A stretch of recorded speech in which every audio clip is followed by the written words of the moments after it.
Hey guys, thank you for watching the SlatRock channel. So guys, it looks like there's been some issues with YouTube sending notifications to subscribers. You may want to check out our latest video, Top 14 Instances of Real-Life Badass Backstage or Behind-the-Scenes Fights in WWE and WCW. To make sure you're receiving a notification every time we publish a video, please click on the bell icon here and check the box that says, "Send me all notifications for this channel." Apparently, notifications are not going to many of our subscribers because of the updated YouTube algorithm. Anyway guys, today we present you 17 extraordinary wrestlers over 400 pounds. Now, professional wrestling has always been a home for big men for as long as the sport's been around. Some of the biggest wrestlers found success and fame, being enjoyed by fans worldwide, while others were a little more than laughingstocks and not able to achieve much success. Of course, there were a number of big men who were just under that 400-pound mark and couldn't make this list. But let's get to it with number 17, Big Daddy V. Big Daddy V was portrayed by Nelson Frazier Jr., a man who wrestled under a number of different names, including Viscera and Mabel. As the 6'9", 487-pound Mabel, Frazier would win the 1995 King of the Ring. He would also win the WWF Tag Team Championship as part of Men on the Mission with his partner Mo. Viscera would win the WWF Hardcore Championship and stayed hardcore by becoming part of the revived ECW. Viscera was both loved and hated by the fans, and unfortunately passed away far too young at 43 years old. His last match took place in Qatar in 2013. Number 16, Pappy Humphrey. Pappy Humphrey was a wrestler who performed during the 1950s and 1960s. Humphrey would be the heaviest professional wrestler ever. His weight has been disputed over time, but he always averaged around 750 pounds, and would sometimes be billed at 800 pounds. There was even occasions he was said to be 900 pounds. Pappy Humphrey is famous for wrestling a bear for 28 minutes, and was frequently paired up with Haystack's Calhoun, another wrestler who weighed in around 650 pounds. Humphrey was so large that he was driven around in a modified 1951 Pontiac, a car once driven by Harley Race in his younger days. Number 15, Haystack's Calhoun. Haystack's Calhoun really made people come to respect big men in professional wrestling. As his name implied, Haystacks would come to the ring wearing blue overalls and a white t-shirt with a horseshoe necklace. He was 6'4" and 640 pounds. He was part of the Worldwide Wrestling Federation and won the WWF World Tag Team Championship with Tony Gurria. Calhoun also became a two-time NWA Canadian Tag Team Champion with Don Leo Jonathan, and won the NWA United States Tag Team Championship with Jack Briscoe. Calhoun was famous through the 50s and 60s and laid the foundation not just for big men, but also the country bumpkin characters such as Hillbilly Jim. Number 14, Earthquake. Earthquake gained notoriety when he made all those screaming Hulkamaniacs cry when he crushed the ribcage of Hulk Hogan with an Earthquake splash. Earthquake was 6'7" and weighed in at 500 pounds. It comes as no surprise he made his start in sumo wrestling. Earthquake would be one half of the Natural Disasters with Typhoon, a team that would win the WWF Tag Team Championship. Earthquake squashed more than just Hogan. He also crushed Damien, the Python of Jake the Snake Roberts, in case you're wondering why the Earthquake action figure came with a snake. Number 13, Rikishi. Rikishi was one of those big men who was also pretty agile despite his size. He was a 6'1", 425-pound Samoan who made his start with the Samoan SWAT team before he became a member of the Head Shrinkers as Fatu in the 1990s. Fatu would become a singles competitor, change his name to Rikishi, and join Too Cool. While he wrestled for the WWF, later known as the WWE, he became the WWF Intercontinental Champion, a two-time WWF Tag Team Champion, and also became a WWE Tag Team Champion. Rikishi was also welcomed into the WWE Hall of Fame in 2015 and was inducted by his sons, Jimmy and Jay Uso. Number 12, King Kong Bundy. King Kong Bundy was a big man indeed at 6'4" and 445 pounds. So big, in fact, that he was often referred to as the walking condominium by Gorilla Monsoon. Bundy came in at the best time for a big man because he also came in for the start of WrestleMania.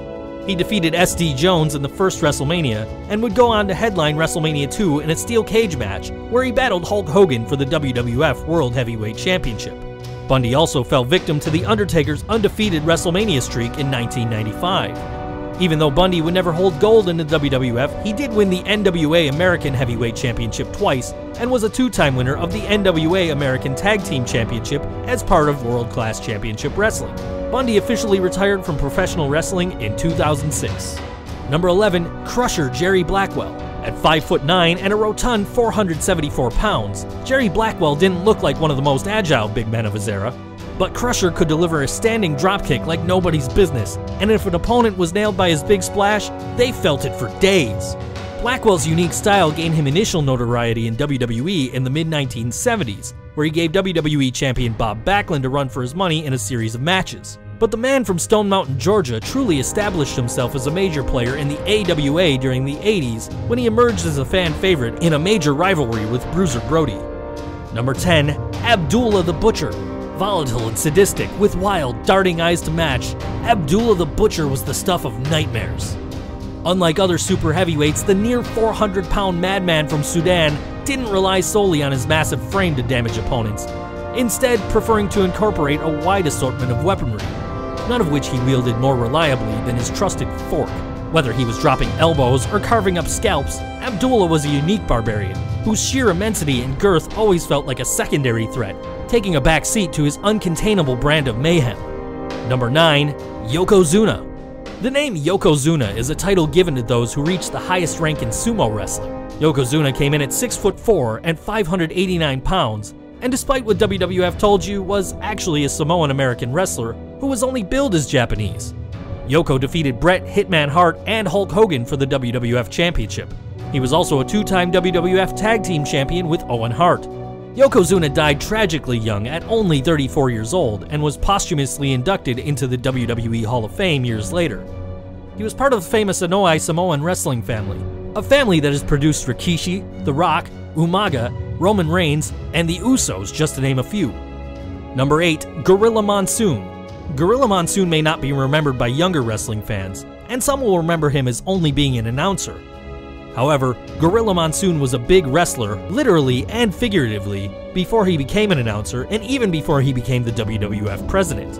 He was a 6'5", 401-pound wrestler who won the WWF United States Tag Team Championship with two partners. He won with Killer Kowalski and Bill Watts. He was officially welcomed into the WWE Hall of Fame in 1994. Monsoon was the voice of the WWF during the 1980s and 1990s, and was an in-ring great during the 1960s and 70s. He even got into a fight with Muhammad Ali in 1976, managing to put Ali in an airplane spin. Number 7. The Great Khali. The former policeman from India was a powerlifter who has a tremendous physique. The Great Khali is relatively svelte compared to others on this list, although his weight has topped 400 pounds before.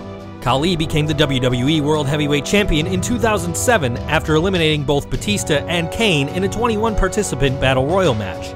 Khali has had a few feuds with the likes of John Cena, Batista, Kane, Triple H, and even Rey Mysterio, just to name a few. Number 6. Giant Haystacks. 690 pounds. Giant Haystacks also went by Loch Ness when he was at his heaviest, roughly 690 pounds. Born in England, weighing more than 14 pounds as a baby, he grew to be 6'11" and pursued a successful wrestling career on both sides of the Atlantic. He made his WCW debut in 1996 as Loch Ness and enjoyed a short-lived feud with Hulk Hogan before being diagnosed with cancer. He died in 1998, aged 52. Outside of wrestling, he recorded a single called Baby I Need You in 1983 as Giant Haystacks, and at the time was dubbed the world's biggest recording artist. Number 5. OneMan Gang. The man behind OneMan Gang, George Gray, would actually work another gimmick in the WWF, Akeem, the African Dream. Gray was 6'9" and weighed in at around 500 pounds and wrestled for nearly a decade before making it to the big time. OneMan Gang showed a disregard for the rules taught him by his manager Slick. OneMan Gang became Akeem when he embraced the supposed African roots he had.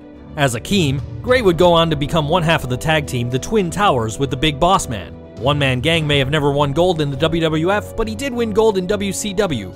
He was crowned the United States Champion in 1995 during his run with the Dungeon of Doom. Number 4. The Big Show. The Big Show has become a little overrated these days and has even received chants from the fans telling him to please retire. He made his start in WCW as the Giant at 7 feet tall and 441 pounds. He became WCW Champion in his first match. Big Show has also been a two-time WWF Champion, a two-time World Heavyweight Champion, an ECW Heavyweight Champion, WWE Intercontinental Champion, WWE United States Champion, and an 8-time Tag Team Champion. The Big Show may not be nearly as impressive as he used to be, but he's still worthy of being called one of the best big men wrestling has ever seen. Number 3. The McGuire Twins. Benny and Billy McCrary fall into this list by default, given they're listed in the Guinness Book of Records as the heaviest twins of all time. Haystack's Calhoun once claimed that he felt skinny when climbing into the ring with the McGuire Twins. At 10 years of age, they were already 200 pounds apiece, and that had been inflated to 600 by the time they were 16. In 1978, Billy was 743 pounds and Benny was 723 pounds, meaning as a tag team, they combined to weigh almost 1,500 pounds. Their trademark moves included the Tupelo Splash and the Steamroller. Billy died in 1979, with his brother living almost 22 years longer. They are buried together under a 13-foot wide headstone in Hendersonville, North Carolina. Number 2. Vader. Vader may be 60 years old, but he's still wrestling. Big Van Vader ran through WCW and WWF in the 90s using his 6'5" body. Vader won a lot of gold in his career, becoming a 3-time WCW World Heavyweight Champion and the WCW United States Heavyweight Champion. Vader also spent time working in Japanese pro wrestling. He held the Triple Crown Heavyweight Championship and won the World Tag Team Championship in All Japan Pro Wrestling, a 3-time IWGP Heavyweight Champion, and won the IWGP Tag Team Championship with Bam Bam Bigelow in New Japan Pro Wrestling. Vader was even a member of the NFL's Los Angeles Rams before he had to retire early due to injury concerns. And number 1, Andre the Giant. Andre the Giant is one of the most famous wrestlers in the 1970s and 80s. He truly was a giant too, at over 520 pounds and 7'4". Andre was such a giant that he had an incredible alcohol tolerance. He was known to be able to drink cases of wine, and in one famous story, drank 120 beers in one sitting. Andre was known as the 8th wonder of the world, and his size was due to gigantism, a medical condition caused by an excess of growth hormones. Andre the Giant won the WWF World Heavyweight Championship and also won the WWF Tag Team Championship with his partner Haku. Andre was inducted into the WWE Hall of Fame in 1993. In fact, he was the first inductee into the WWE Hall of Fame. Some of his biggest matches were against Hulk Hogan and Big John Studd. Andre will forever be remembered as the best of the big men. So what say you? Do you agree with our list? If so, let us know.